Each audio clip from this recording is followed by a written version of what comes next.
pisong halaga ng pera ang nadiskubre sa mahigit 30 bank accounts ni suspended Bamban Tarlac Mayor Alice Guo. Ang malaking bulto ng mga pera galing daw sa China. Nasa frontline ng balitang yan, si Mayan Los Baños. Bilyon-bilyong piso ang halaga ng pera na pumasok at lumabas sa mga bank account ni suspended Bamban Mayor Alice Guo. Yan ang impormasyong nakuha ni Senator Win Gatchalian mula sa report ng Anti-Money Laundering Council. Kahina-hinala raw ang mga transaksyon kaya iniimbestigahan rin ng AMLAC. Dahil kung titignan ang income statement ng mga korporasyon ng alkalde ay halos lugi naman daw ang mga ito. We're talking about billions, in a span of 3 years. Kaya nga, di ba binabalikan natin during the hearing of corporations. Kung tingin natin corporations niya, both the income statements and the statement of cash flow, walang billions. Puro hundreds of thousands lang.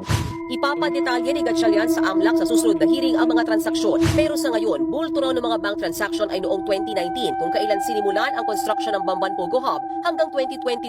Malaki